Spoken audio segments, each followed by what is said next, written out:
And now we come to the great Mann himself, a man history records as being instrumental in the creation of America's public education system. Horace Mann was an American educator who served as a member of the U.S. House of Representatives, part of the American Congress. Horace Mann was the key reformer of the education system at the time. In 1837, he became the head of the newly created Board of Education in Massachusetts, where he began the work that would eventually earn him the title as the Father of American Public Education. After reading through the educational models of different countries, Mann finally hears about a particularly successful style that had been developed in Prussia, which is now modern-day Germany. The Prussian system had shown to be such a success for the government's purposes that, accompanied by a few other educators, Horace Mann travels to Germany to investigate. Upon their return to the United States, they lobbied heavily to have the Prussian model adopted.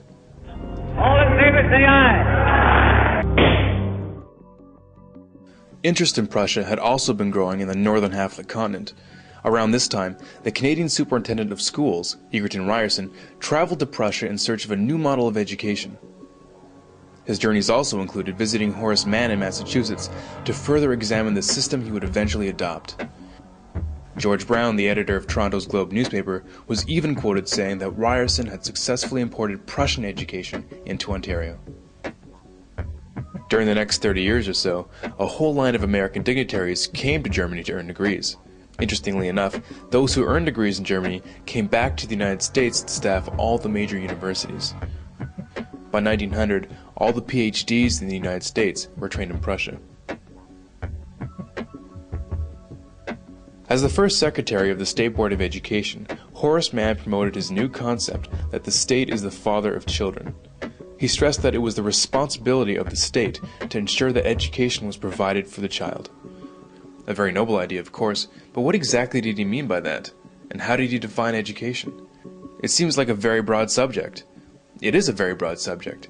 Education encompasses all of human history and all the knowledge we have gathered during that time. Not to mention, and perhaps most importantly, what we as human beings learn over our lifetime on a personal level. Horace Mann's 10th annual report in 1846 led to the first state law that made it mandatory for children to go to school. It was during that year that he supported the governor of Massachusetts in adopting the Prussian model of education for the entire state. How did he do that? The governor of the time, Edward Everett, as it turns out, was the very first to receive a PhD from, can you guess where? That's right, Prussia. From then on, it spread very quickly. Just after Everett installed the Prussian model in the state of Massachusetts, the governor of New York set up the very same method in 12 New York schools.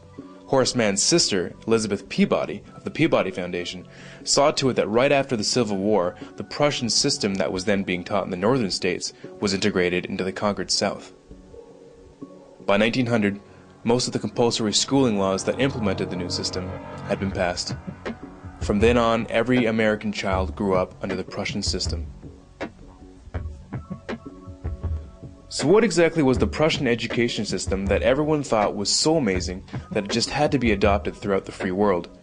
To give you just a bit of background, in the 18th century, the Kingdom of Prussia, which is now modern-day Germany, was among the first countries of the world to introduce free and compulsory education.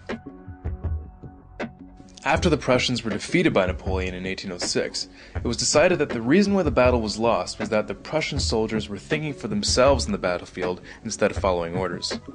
To make sure that this couldn't happen again, a new 8-year system of schooling was created. This new system provided not only the skills needed for the early industrialized world, such as reading, writing, and arithmetic, but also a strict education that taught duty, discipline, respect for authority, and the ability to follow orders. Elite children destined for higher offices went on to attend private schools, while the rest of the population had no access to the secondary education. They were destined for the working class. Through this new system, the Prussian court tried to create social obedience in the citizens through indoctrination. Every individual had to become convinced at the core of their being that the king was just, his decisions were always right, and the need for obedience paramount. In truth, the entire purpose of the system was to instill loyalty to the crown and to train young men for the military and bureaucracy. To do this, it was necessary to squeeze out all independent thinking from the masses. Influencing this new system from the beginning was Prussian philosopher Johann Gottlieb Fichte.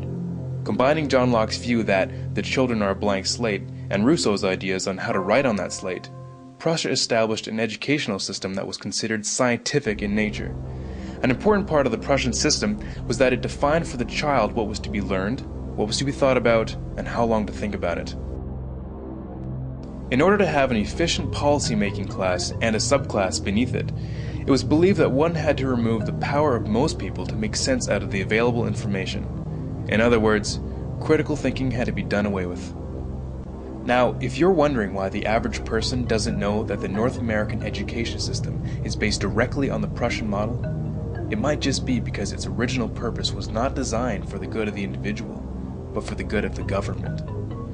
The philosophy of Johann Fichte directly influenced the creation of the Prussian model of schooling, as he is quoted saying, "The schools must fashion the person, and fashion him in such a way that he simply cannot will otherwise than what you wish him to will." With quotes like these, you can see why his involvement is not well known.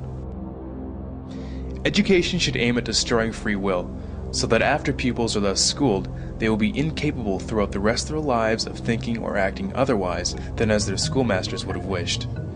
When this technique has been perfected, every government that has been in charge of education for more than one generation will be able to control its subjects securely without the need of armies or policemen.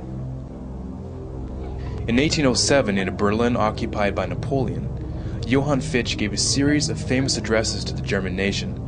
Fichte spoke of the superiority of German people above all others. The content of these speeches was a catalyst for the Prussian education system and German nationalism. In other earlier works, he calls Jews a state within a state that would, quote, undermine the German nation. He openly expressed a desire to expel Jews from Germany.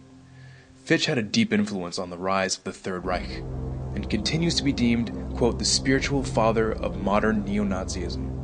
Which begs the question, why would the father of American education make it a law that every child spend their youth in a system created by the father of neo-Nazism?